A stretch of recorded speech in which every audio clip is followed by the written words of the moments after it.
তুমি চেয়েছিলে আমাকে মেরে ফেলতে, দেখো তোমার ইচ্ছাটাই পূরণ হলো।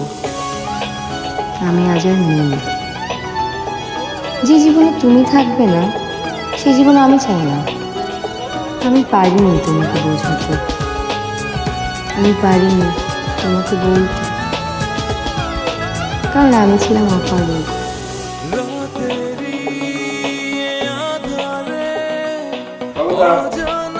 তোকে একটা প্রশ্ন করি, ঠিকঠাক জবাব দিবি। তোর কোনো চাওয়াকে কি আমি অপূর্ণ রাখছি? তোকে কি কোনো ব্যাপারে আমি আদর কম করছি? বা এমনও হইতে পারে যে বাবা নাই, ভাইয়ের কাছে কিছু চাইছিস, চেয়ে পাস না, এমন কিছু হয়েছে? কিছু করছি ভাইয়া? কিছুই করিস নেই, বাট ওই উত্তর রিলেশনশিপ গেছিস কেন? রাস্তায় একটা ছেলে কি করবো? ওরে আমি আদর করবো? ওরে আমি যেদিন প্রথম দেখছি মনে হয়েছে ওর বুকে পিস্তল ঠেকায় গুলি করি। কেন করি না জানিস?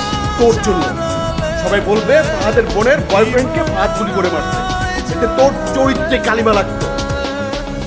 তুই তো ভালো করে জানিস আমি কি পারি না পারি। তোকে একটা কথা বলি, তোর লাইফ থেকে স্ট্রেট ওই ছেলেকে সরাই দিবি, আর যদি না সরাইস 7টা মার্ডার কেসে ঢুকাবো।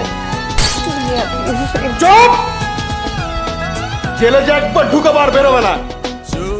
এখন তুই ভেবে দেখ আমি কি বলছি, সিদ্ধান্ত তোর। আরেকটা কথা বলি তোকে, আমি যে ছেলে পছন্দ করি ওই ছেলেকে তোর বিয়ে করতে হবে, আর যদি না করিস ভেবে দেখ।